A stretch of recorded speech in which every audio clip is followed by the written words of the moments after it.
Hello friends, I am Dr. Praveen. Kindly subscribe my channel for useful information. Today आज हम एक topic discuss करेंगे जिसका नाम है रेबीज। ये बीमारी आपने सुनी होगी, जब कोई कुत्ता काट लेता है, जब हमें पता हो कि कुत्ता काट गया तो उस टाइम हम क्या करें। तो आज कुछ सारे सवालों के जवाब मैं देने की कोशिश करूंगा बहुत ही सरल माध्यम से, और एक पूरी डिटेल की तरफ बढ़ेंगे। तो पहले तो आप ये समझिए कि रेबीज है क्या। रेबीज एक वायरल डिजीज है। ये भी जिस तरह हम कोरोना पढ़ के आए हैं, कोरोना है, डेंगू है, ये भी एक वायरल डिजीज है। इसमें जो वायरस होता है वो एक नेगेटिव स्टैंडर्ड आरएनए वायरस होता है, जो कि रेप्टाविरिडी फैमिली से बिलोंग करता है। इनको लिस्सा वायरस भी कहते हैं। ठीक है, तो पहली बात, रेबीज क्या है? एक वायरल बीमारी है। तो इसको हम समझने के लिए कोशिश करते हैं कि ये फैलती कैसे है। इसको हम डिवाइड करेंगे स्टेप बाय स्टेप कि कब हम रेबीज नाम की बीमारी को सस्पेक्ट करें, सोचे। और इसको सोचना जरूरी क्यों है? क्योंकि ये एक ऐसी बीमारी है, अगर इसको टाइमली ट्रीट नहीं किया गया तो इसमें 100% मौत संभव है। वो इसके सिम्टम क्या क्या होंगे? क्योंकि ये वायरल डिजीज है तो पेशेंट हमें फीवर, हेडेक मतलब बुखार आएगा, सिर में दर्द होगा, कमजोरी हो गई। फिर धीरे धीरे पेशेंट कहेगा कि मुझे पानी निगलने में दिक्कत हो रही है, डिफिकल्टी इन स्वेलोइंग हो जाएगी।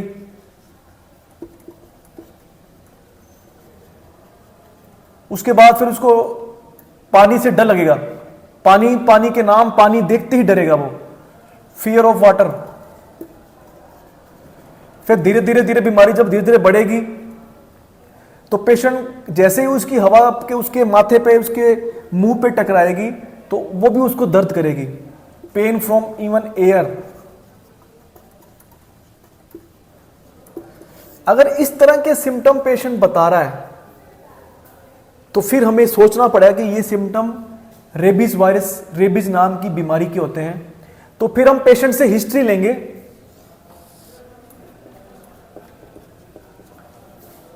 हिस्ट्री में क्या पूछेंगे पेशेंट से?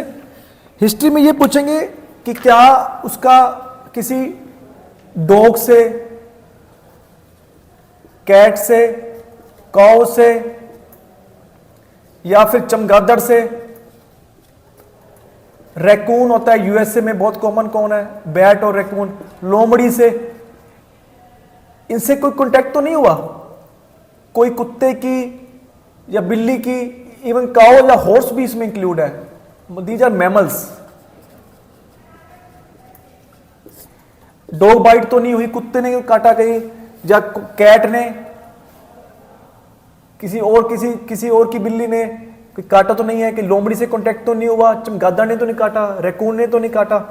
फिर हम और भी पूछेंगे, क्या कभी आप घूमने गए हो, कभी जंगलों में वाइल्ड एनिमल से कांटेक्ट में आए हो?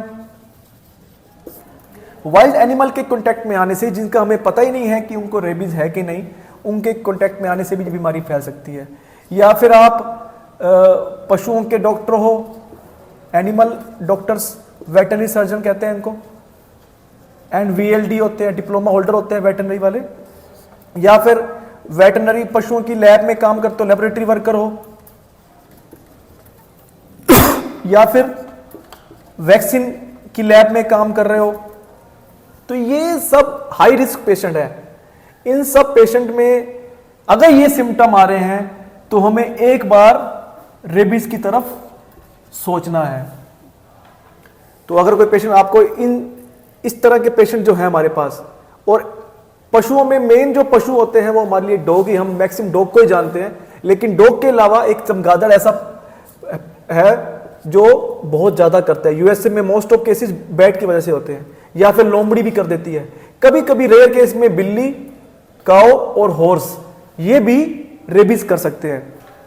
तो रेबीज फैलने के लिए केवल कुत्ते का काटना जरूरी नहीं है, केवल कुत्ते काटने की नहीं होती, ये सारे एनिमल भी रेबीज कर सकते हैं। इसके अलावा हम एक चीज और पूछेंगे कि किन एनिमल में हम सोचें। अब जब वो कहता है कि मुझे कुत्ते से कांटेक्ट तो हुआ था, फिर हम पेशेंट से क्या पूछेंगे? फिर हम पेशेंट से पूछेंगे कि इन दिनों में जहां पर भी आप रहते हो कोई आवारा कुत्ता तो नहीं घूम रहा था, स्ट्रे एनिमल तो नहीं थे, जैसे कोई स्ट्रे कैट या स्ट्रे एनिमल, स्ट्रे डॉग वो घूम रहा हो, आवारा पशु घूमते रहते हैं, या कोई ऐसे कुत्ते ने काटा हो जो जिसके मुंह से लार टपक रहती हो, या वो कुत्ता जो आप रोज देखते हो लेकिन कुछ दिनों से 2-3 दिन से बीमार लग रहा हो, आपको ज्यादा गुस्से वाला लग रहा हो, ज्यादा उदास लग रहा हो, काम करने में वीक लग रहा हो, या जो एनिमल या पेट फ्लाई किसिंग कहते हैं इसको। फ्लाई किसिंग क्या होती है कि इमेजिनरी चीजें, मतलब चीजें हैं नहीं, उनको तरफ चूमने की कोशिश करें, जैसे हवा में चूम रहे हैं।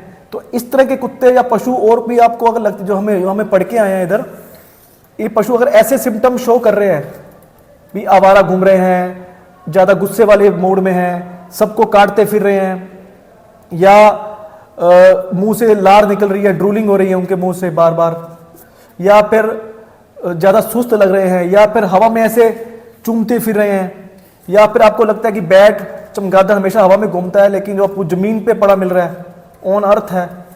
तो ये कुछ लक्षण है एनिमल्स के जो हमें ये बताएंगे कि इन एनिमल्स को रेबीज होने के चांसेस है, और इन इन्फेक्टेड एनिमल ने, अगर इन संक्रमित पशुओं ने हमें काट लिया है तो हमें रेबीज होने के चांसेस हैं, और ये लक्षण मिल रहे हैं, फिर तो कंफर्म नहीं हो गया। अगर ये सारी हिस्ट्री मैच कर रही है, ये सारी हिस्ट्री जो हम देख रहे हैं, तीनों हिस्ट्री जो एनिमल वाली और ये एनिमल और ये सारी अगर ये मैच कर रही हैं, तो इसका मतलब हमें रेबीज बीमारी होने के पूरे कगार पे है अपन। तो अब हमें ये काट लिया, तो उसके बाद फिर हम क्या करें? क्या सबको वैक्सीन की जरूरत है? क्या हर कुत्ता काटने पे हमें, या बिल्ली या बैट काटने पे हमें वैक्सीन लगाना चाहिए, या अकेले वैक्सीन से काम चल जाएगा? वैक्सीन लगने में कुछ दिन देर हो गई तो क्या करें? क्या किसी और इंजेक्शन की जरूरत भी है? तो इन सब के जवाब देने की कोशिश करता हूं मैं। तो सबसे पहले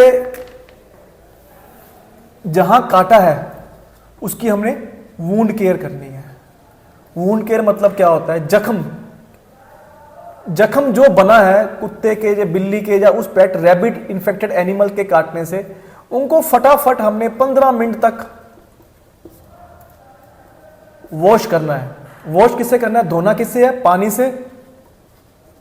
पानी के साथ अगर साबुन मिल जाए तो बहुत बढ़िया, साबुन मिल जाए, या साथ में डिटर्जेंट मिल जाए आपको,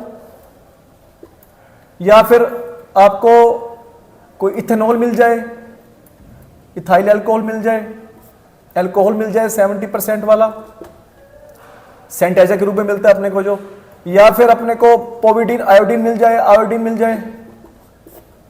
ये सब मिल जाए तो उतना, जितने हमें मिलते जाएंगे उतना हमें अच्छा है धोने के लिए। अकेला पानी मिले तो भी हमारा काम चल जाएगा। साबुन या डिटर्जेंट मिल जाए तो और अच्छा, साथ में अगर आपने अल्कोहल से भी वॉश कर दिया तो और अच्छा, बेटाडीन मिल गई तो और अच्छा। तो तुरंत हमने जख्म को धोना है। रनिंग सबसे अच्छा है, तो टूटी चला दीजिए, उसमें जख्म को धोइए आप। अगर टूटी नहीं मिल रही तो डब्बे से ऊपर से डालिए, कुछ डिस्टेंस से डालिए ताकि थोड़ा प्रेशर पड़े उस पर, और साथ में फुल तरह से वॉश करना है उसको, जख्म को पूरी तरह से वॉश करना है। तुरंत वॉश होने के तुरंत बाद हमें एक वैक्सीन, रेबीज का वैक्सीन IM या इंट्राडर्मल लगा देना है। ये इमरजेंसी हमें करना ही करना है। क्या ये वैक्सीन सब में लगाना है?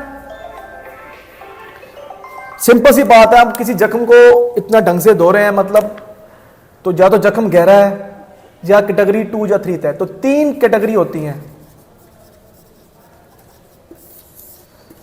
कैटेगरी 1 में क्या है? कैटेगरी 1 में क्या है कि सिर्फ चाटा है उस कुत्ते ने, कोई निशान स्क्रैच नहीं पड़े, सिर्फ उस पर लिक किया है, तो उसमें हमें वैक्सीन नहीं लगाना।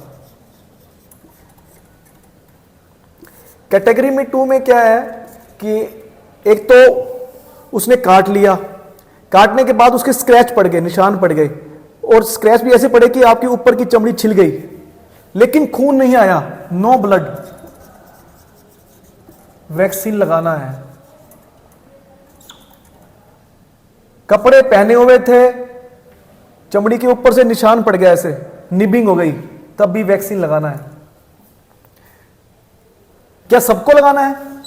सबको मतलब जिसने पहले वैक्सीन लिए हो, पहले बंदा पहले 1 साल पहले कुछ टाइम पहले वैक्सीनेशन हो या ना हो, यस, दोनों में लगाना है। चाहे उसने पहले वैक्सीन ले रखा हो, चाहे उसने वैक्सीन पहले ना ले रखा हो। और कुछ करना है? यस। अगर ये बंदा इम्यूनो कॉम्प्रोमाइज है, इम्यूनो कॉम्प्रोमाइज क्या होता है? जिसको HIV है या डायबिटीज या ऐसी पुरानी COPD है, मतलब पुरानी सांस की बीमारी है, TB हो चुकी है, अंदर शरीर में दम नहीं है, ताकत नहीं है, इनको बोलते हैं इम्यूनो कॉम्प्रोमाइज। इम्यूनिटी मतलब अंदर की ताकत खत्म हो चुकी है। यस, उसमें हमने वैक्सीन के साथ साथ इम्यूनोग्लोबिन लगाना है। इसका मतलब पहले तो हमने वुंड की केयर करी, फिर हमने देखा कैटेगरी 1 में है तो सिर्फ कैटेगरी 1 में दोनों में कुछ नहीं करना, कैटेगरी 2 में आ गया तो दोनों में वैक्सीन लगनी है रेबीज की, वो बताऊंगा क्या शेड्यूल है अभी। लेकिन अगर इम्यूनो कॉम्प्रोमाइज है तो आपने साथ में उसके इम्यूनोग्लोबिन भी लगाना है। फिर कैटेगरी 3 क्या है? कैटेगरी 3 मतलब इतना ज्यादा काट लिया कि खून आ गया, इतना ज्यादा काट लिया कि जख्म बन गया, या फिर आपका जख्म था उसके ऊपर उसका सलाइवा गिर गया, आपकी म्यूकस मेम्ब्रेन के ऊपर सलाइवा गिर गया, कोई जख्म आपका कोई पहले चोट लगी हुई थी उसके ऊपर से उसने स्क्रैच पड़ गए, तो वो कैटेगरी 3 में आ गया। कैटेगरी 3 मतलब वो है जिसका मतलब जहां थोड़ा सा भी ब्लड के कांटेक्ट में वायरस आ गया। ब्लड के कांटेक्ट में वायरस आने के बाद आपने वैक्सीन तो देनी ही देनी है, वैक्सीन तो देनी है, लेकिन साथ में आपने इम्यूनोग्लोबिन लगाना है। चाहे आपके पेशेंट ने पहले वैक्सीन ले रखी हो चाहे ना ले रखी हो, दोनों केसेस में कैटेगरी 3 है तो वैक्सीन के साथ में आपने इम्यूनोग्लोबिन लगाना है। तो ये एक सिंपल सा फंडा था कि वैक्सीन किस में लगाए। कैटेगरी 1 जिसमें थोड़ा सा लिक किया है, जैसे कुत्ते ने काटा है लेकिन कोई निशान नहीं पड़ा, कोई स्क्रैच नहीं पड़ा, कोई अब्रेजन नहीं है, कोई खून नहीं आया, तो कुछ नहीं करना आप उस कुत्ते में या उस पालतू पशु में जो रेबीज फैलाने वाला है। ठीक है। दूसरा, ब्लीड नहीं आया लेकिन स्क्रैच पड़ गए तो उसमें आपने वैक्सीन देनी है, लेकिन साथ में अगर पेशेंट इम्यूनो कॉम्प्रोमाइज हुआ तो इस स्टेज पर भी आपने वैक्सीन के साथ साथ इम्यूनोग्लोबिन लगाना है। कैटेगरी 3 में तो आपको वैक्सीन भी लगाना है और इम्यूनोग्लोबिन भी लगाना है। ठीक है। तो कैटेगरी 3 सीवियर वाली है जिसमें कुत्ते ने बहुत ज्यादा काट लिया और हमारे ब्लड के टच में आ गया हो। अब कुछ और सवालों के जवाब।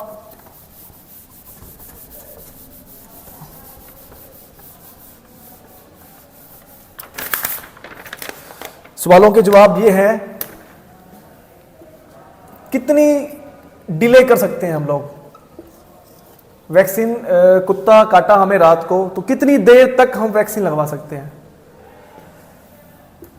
सबसे बेस्ट है, क्योंकि हमें पता है ये बीमारी बहुत खतरनाक है, तो हमें एज अर्ली एज पॉसिबल, जितना जल्दी हो सके आप वैक्सीन लगवा लीजिए। ठीक है। आपको डाउट है कि कुत्ते को रेबीज होगा कि नहीं होगा, अब वो कंडीशन क्या होंगी? रेबीज है या नहीं है उस एनिमल को, तो उसके लिए 2 चीजें हैं। या तो वो एनिमल को 10 दिन तक देखो, 10 दिन तक हेल्दी है, लेकिन 10 दिन वेट करना पड़ेगा हमें इस चीज को। तो इससे पहले हमें 3 डोज लगवानी पड़ेंगी। फिर 037 मतलब 3 डोज तो आपको लगवानी है अगर आपको उस कुत्ते पे डाउट है। लेकिन अगर कुत्ता हेल्दी है, हेल्दी मतलब कि वैक्सीनेटेड है, वो कुत्ता वैक्सीनेटेड है, तो फिर हमें जरूरत नहीं है वैक्सीन करने की। लेकिन अगर आप सेफ चलना चाहते हो तो फिर हमें उस कुत्ते का सैंपल लेके, उस पेट का सैंपल लेके हमें एंटीबॉडी टाइटर करवाना चाहिए। लेकिन सेफ तरीके से हमें 1 डोज 0 डोज लगवा लेनी चाहिए। उसके बाद हम सैंपल भेज देंगे, उसमें रिपोर्ट आ जाएगी। अगर उसके एंटीबॉडी टाइटर ठीक थे तो हमें जरूरत नहीं आगे कोर्स पूरा करने की। लेकिन हमें कुत्ते का पता ही नहीं, कुत्ता भाग गया, कुत्ता मर गया, या 10 दिन के बाद कुत्ते की रिपोर्ट पॉजिटिव आ जाती है, WHO वाले कहते हैं कि नहीं इसमें रेबीज था, तो फिर हमें पूरा कोर्स करना है इसका 0, 3, 7, 14 एंड 28 5 डोज लगानी है। वो बताऊंगा अभी डोज शेड्यूल क्या है। लेकिन ये था कि अभी किस किस कुत्ते को ये सोचना है कि ये कुत्ता रेबीज या कुत्ता या वो पेट रेबीज फैला सकता है। पहला, अगर वो वैक्सीनेटेड है तो डाउटफुल है, या आप ऐसे एरिया में है यहां रेबीज नाम की कोई बीमारी आपको है ही नहीं, वहां पर वहां हमने पूछा, वहां से सर्वे किया कि वहां रेबीज नहीं है, फिर वो डॉक्टर डिसाइड करेगा कंडीशन देख के वहां पर पेशेंट की और हालात की कि वैक्सीन देना है कि नहीं देना। अगर हमने देखा कि उस एनिमल में लक्षण थे थोड़े बहुत, तो फिर हमने सेफली वैक्सीनेशन का कोर्स पूरा कर लेना है। अगर हमें डाउट लग रहा है तो फिर हम 10 दिन तक वेट करेंगे। 10 दिन का वेट के लिए हमें 3 डोज फिर भी लगवानी पड़ेगी 037 वाली। अगर 10 डे तक बंदा वो जो डॉग है हेल्दी रहता है, वो कहता है WHO की डिक्लेयर कर देता है कि नहीं इसको नहीं है, तो हम इसको यहीं बंद कर देंगे 037 तक ही। हम 14 वाली डोज नहीं लगवाएंगे, चौथी डोज नहीं लगवाएंगे, ठीक है। उसके बाद हम क्या करेंगे, ये एनिमल के बारे में हो गया। कितना डिले कर सकते हैं हम, सवाल था कितना डिले, हमें एज अर्ली एज पॉसिबल लगवाना है। कई लोग वैक्सीन नहीं लगवाते, कई 3 दिन 4 दिन। उसका जवाब क्या, उसको लगवाने का फायदा है कि नहीं? यस, क्योंकि इस रेबीज की बीमारी का इंक्यूबेशन जो पीरियड है वो 3 डेज से लेके 7 ईयर तक है। 3 से 7 दिन कई जगह लिखा हुआ है, 3 to 7 ईयर तक है, तो मतलब 7 साल तक बीमारी फैल सकती है। तो अगर आपके पास मरीज बाइट्स के सिम्टम के कई महीनों बाद भी आता है तो हमें वैक्सीन लगा देना है, इवन आफ्टर मंथ। आपने वैक्सीन लगा दी, पेशेंट को इम्यूनोग्लोबिन की जरूरत भी थी, तो कितना डिले कर सकते हैं वैक्सीन और इम्यूनोग्लोबिन के बीच का ड्यूरेशन? 7 दिन तक वेट कर सकते हैं। अगर इम्यूनोग्लोबिन आपके पास नहीं है तो आप 7 दिन के अंदर अंदर वो इम्यूनोग्लोबिन लगा सकते हैं। बेस्ट क्या होगा? बेस्ट होगा कि इम्यूनो वैक्सीन और इम्यूनोग्लोबिन लगाना किस किस में है? कैटेगरी 3 में, या फिर कैटेगरी 2 जो कि इम्यूनो कॉम्प्रोमाइज है, उन दोनों में लगाना है। बाकी कैटेगरी 1 में नहीं लगाना,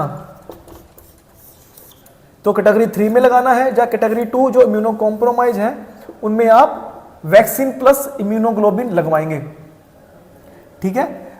आज इम्यूनोग्लोबिन आपको नहीं मिल रहा, आप आजकल में ऑर्डर कर देंगे, वैक्सीन हाथ के हाथ लगवा लेंगे, इम्यूनोग्लोबिन 7 दिन तक आप लगवा सकते हैं। ये मैं बता रहा हूं इसलिए क्योंकि कई बार हमें इम्यूनोग्लोबिन मिलता नहीं है, तो वैक्सीन की हम डोज पूरी करेंगे। तो उसका शेड्यूल क्या है, अब वैक्सीन के डोज का शेड्यूल क्या है? तो एक क्वेश्चन कि वैक्सीन कितने दिन तक लगा सकते हैं? महीनों तक लगा सकते हैं, क्योंकि 7 साल तक की बीमारी हमें देखने को मिली है। यूजुअली जो वायरस की जो चाल है, वेलोसिटी है चलने की, 1 सेंटीमीटर पर डे पे चलता है। इसका मतलब अगर किसी को कुत्ते ने मुंह या फेस पे काटा है तो वो जल्दी दिमाग तक पहुंचेगा, तो सिम्टम जल्दी आएंगे। जिसको पैर पे काटा है वो ज्यादा नहीं काटा तो सिम्टम कम आएंगे। दूसरा ये भी डिपेंड करता है, इस इंक्यूबेशन इतना फर्क क्यों है 3 दिन से 7 दिन तक, क्योंकि डिपेंड करता है कि स्ट्रेन कौन सी है। 7 तरह की स्ट्रेन का होता है, 7 स्ट्रेन होती हैं इसकी वायरस की। दूसरा कितनी अमाउंट में वायरस अंदर गया ये डिपेंड करता है। दूसरा ब्रेन से कितनी डिस्टेंस पे काटा, पैर पे काटा तो लेट सिम्टम आ सकते हैं अगर ज्यादा सीवियर नहीं है तो। माउथ और फेस जेनिटेलिया पे काटा, यहां ब्लड सप्लाई ज्यादा होती है तो वहां सिम्टम जल्दी आएंगे, तेज आएंगे, तो उसमें फिर कम दिन में ही सिम्टम आ जाएंगे। तो कैटेगरी 3 में एक चीज और भी आती है, कैटेगरी 3 में कि अगर फेस, माउथ और नेक वाले एरिया में और जेनिटेलिया वाले हाइट में काटा है जहां ब्लड सप्लाई ज्यादा है, तो वहां पर सिम्टम जल्दी वो कैटेगरी 3 में आ जाएगा। वो ब्लड आ गया है वहां पर, तो वहां पर ब्लड आया ना, चाहे उसमें स्क्रैच भी पड़ा है तो भी कैटेगरी 3 में आ जाएगा, क्योंकि यहां पर बीमारी फैलने के चांस ज्यादा हैं। तो सेफली हम इम्यूनोग्लोबिन लगाएंगे। अब इम्यूनोग्लोबिन और वैक्सीन लगाते कैसे हैं वो हम देख लेते हैं।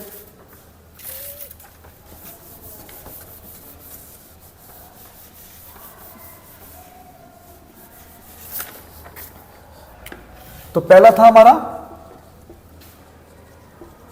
Wound care. वुंड केयर में आपने वॉश किया, साथ में एक डोज टेटनस भी देंगे आप, और एंटीबायोटिक भी देने पड़ेंगे उसको। ये तो होगी वुंड केयर। अगला आ गया पोस्ट एक्सपोजर प्रोफिलिक्सिस, मतलब कि एक्सपोज हो चुका उसके बाद आप क्या कर रहे हैं, वैक्सीन लगा रहे हैं और इम्यूनोग्लोबिन लगा रहे हैं। इम्यूनोग्लोबिन सिर्फ हम लगा रहे हैं 3 में, कैटेगरी 3 में, या फिर कैटेगरी 2 विद इम्यूनो कॉम्प्रोमाइज। ठीक है, तो वैक्सीन का शेड्यूल क्या है ये याद कर लेना है। वैक्सीन का शेड्यूल आपने 0, 3, 7, 14 और 28। ठीक है, ये किन के लिए है, जो पहले इम्यूनाइज नहीं है, जिनको पहले वैक्सीन नहीं लगा, और जिनको लगा हुआ है उनके लिए सिर्फ दो डोज ही काफी है, जो कि इम्यूनाइज है। लेकिन कई बार हमें 5 डोज भी लगानी पड़ती हैं। किन में, इम्यूनो कॉम्प्रोमाइज में। HIV वाला हो, COPD मतलब सांस की दिक्कत हो, TB वाला दिक्कत हो, डायबिटीज के साथ बहुत सारी बीमारियां हो, तो उसमें फिर हम 3 दिन के बाद टाइटर चेक करवाते हैं। हर 2 to 4 वीक पर टाइटर चेक करवाते हैं। अगर एंटीबॉडी नहीं बन रहे तो हम बूस्टर डोज भी देनी पड़ती है हमें, क्योंकि ये पेशेंट ज्यादा रिस्क पे हैं बीमारी फैलाने के। तो यूजुअली जिनको हमें वैक्सीन का नहीं पता, जब पहले वैक्सीन लगाया है उसका हमें स्टेटस ही नहीं पता कि क्या था उसका, ठीक है, तो या फिर पहले लगा लेकिन हमें टाइटर अच्छे नहीं मिल रहे, उसमें एंटीबॉडी टाइटर अच्छे नहीं है, तो वो सारे अनइम्यूनाइज वाली कैटेगरी में आएंगे। तो उसमें हम 0, 3, 7, 44, 28 IM शेड्यूल है ये। तो कई कई जगह हम ये 5 वाला 5 डोज शेड्यूल कहते हैं, कई जगह 4 डोज शेड्यूल भी होता है। 4 डोज में क्या करते हैं, राइट एंड लेफ्ट डेल्टोइड पे फर्स्ट डे पे लगा देते हैं, फिर 7 और 21 पे लगा देते हैं।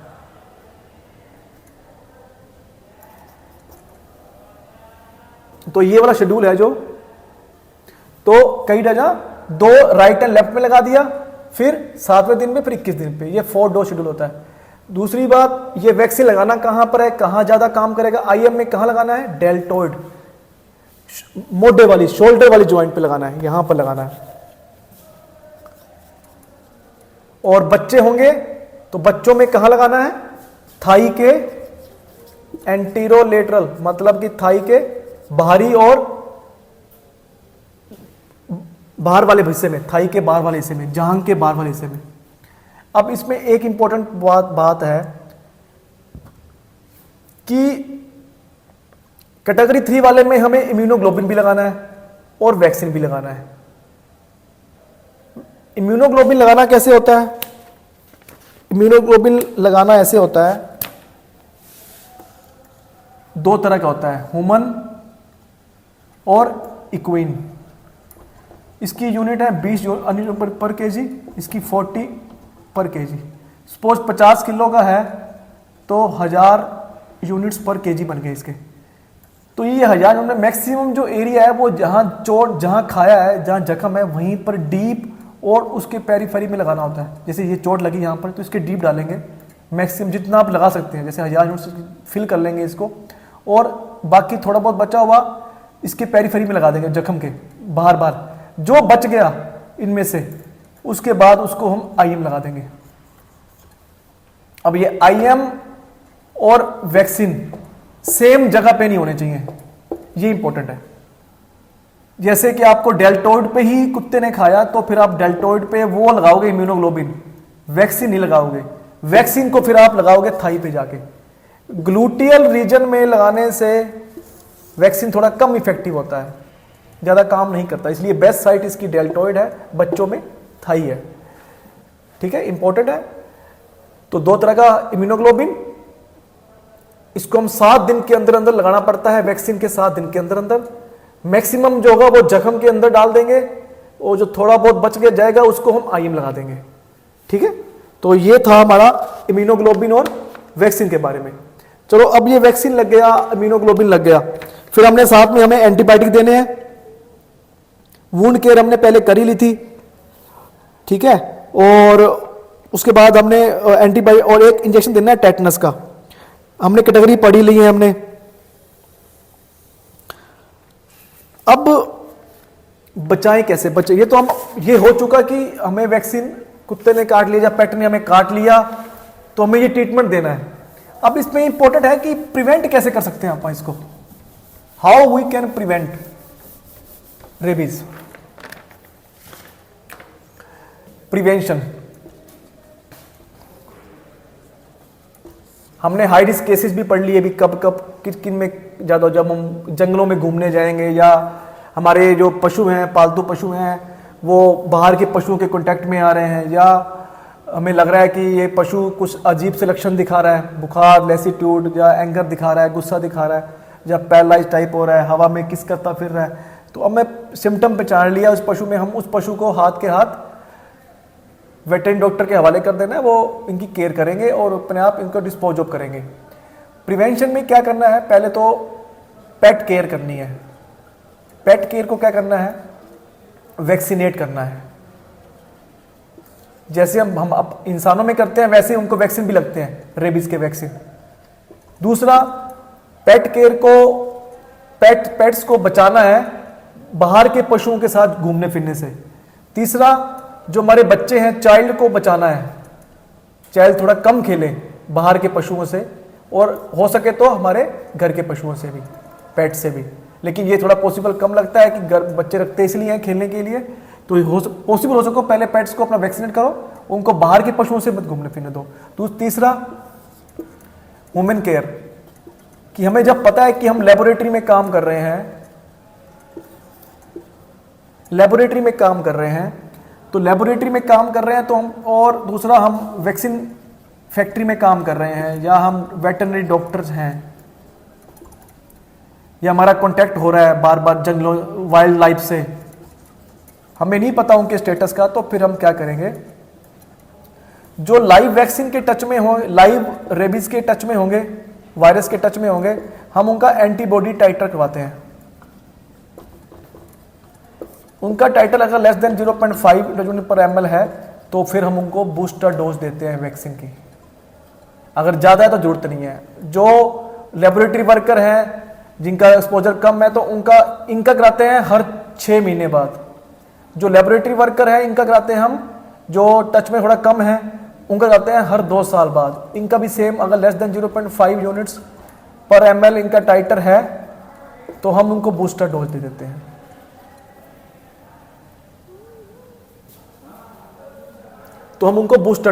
हैं। तो इन सब वर्कर को हमें वैक्सीनेट करना है।